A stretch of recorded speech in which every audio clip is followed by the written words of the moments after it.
A mystery illness is all we can call it. 28 students in total receiving medical treatment, including one girl who was transported all the way to Hennepin County Medical Center. One of the main points of the exhibit is to show how media and sports interact to create what David calls spectacle. But to understand a quiet room, you also need a noisy room. So when you scream in here, the sound lasts for 8 seconds. But when you scream in here, it goes away instantly. We've been out here all morning, and it's been mainly Vikings fan, but I found a Packer fan to talk to down here. Excuse me, are the Packers gonna win today? If you want to watch the eclipse, just remember that no matter how good your sunglasses look, they won't protect your eyes. You can use special eyewear that makes everything very dark. Or another option is to make a pinhole box. This way you can just look into the box and see what's happening there. Where I live, the whole neighborhood is destroyed. Everyone has a story to tell. It's bad. Everyone has a loss. I mean, this is like a little Katrina going on. Charlene Jones survived the tornado. I looked up and I've seen everything. Now she's trying to survive the aftermath. Because I don't have nothing. I just have clothes on my back. She came here today. What number they on? For help. 27. She's 80. I'm really, really hurting right now. And there were 1,100 more after her, all looking for the same thing. A little bit of life the way it was. Sometimes people don't even realize immediately what their needs are. That's why they're staying open for at least another 3 days. Hennepin County workers are assessing demand every other hour. The most needed is the most basic: food, shelter, and peace of mind. And the other part of it is just really kind of like the stress support. The cleaning supplies, the counseling. It's not everything, but at least it's something. And I love this help. I mean, it ain't enough help, but it's help. And it's working. After more than 5 hours of waiting, that's bad. Charlene was called. I'm just not counting myself in. I'm talking about everybody. I just got to be out here surviving like everybody else. An early morning at work never felt so good for thousands of state employees. Yeah. Who for the first time in 3 weeks Nice greeting. take the walk to their desks. A nice welcome. The first order of business for Department of Education worker Alice Smith It's not wanting to work yet. is figuring out what to catch up on. And I do. Come on. Alice's job is to process requests for transcripts Can I come get our mail? so people can go to college and get jobs. And when the lights were off, all of this was on hold. Not as bad as I thought. It's pretty late load, considering. But as she starts to look at other people's lives, It feels wonderful to come back she also starts to look at hers. and get paid.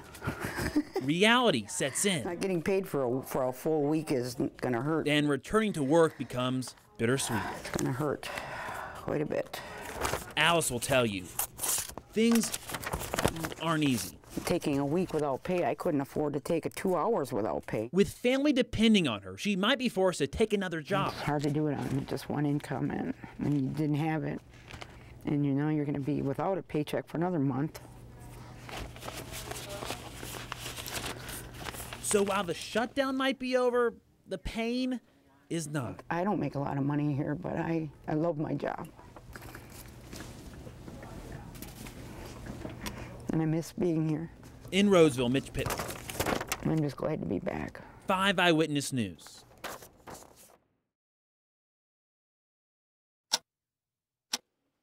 There are few things in this world more powerful than time. It takes life away, eroding our youth, often leaving us only with memories. And my husband died in 1972. He was only 46. But 89 years has taught Gloria Don Carlos that time is what you make of it. Now you tell me how old I am. At this stage in her life, the hours pass with thoughts of those she loves and has loved, and days are measured in games of Scrabble. It was her favorite game to play with family. Here we go. Now her only opponent is this computer. But on the first of every month, Gloria gets a special visitor.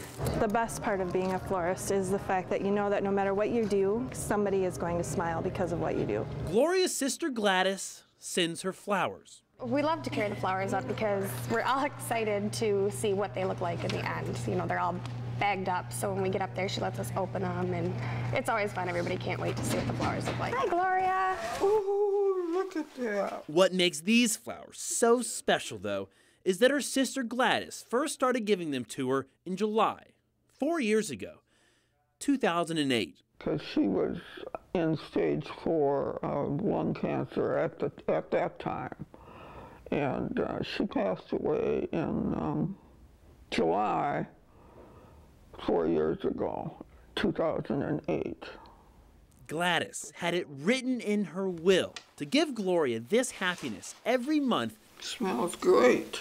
For the rest of her life. I said, I don't think she realized I was going to hang around so long. And if you were wondering if Gladys left anything else in her will for Gloria, wouldn't you know it, she left her that computer and Scrabble game, too. Now I'm going to start a new game. Time took Gloria's sister away, but time, every 30 days or so, brings her sister back. So she still visits me once a month. That's the way I feel. In North Branch, Mitch Pittman. I guess you'd call it a love story, you know. 5 Eyewitness News.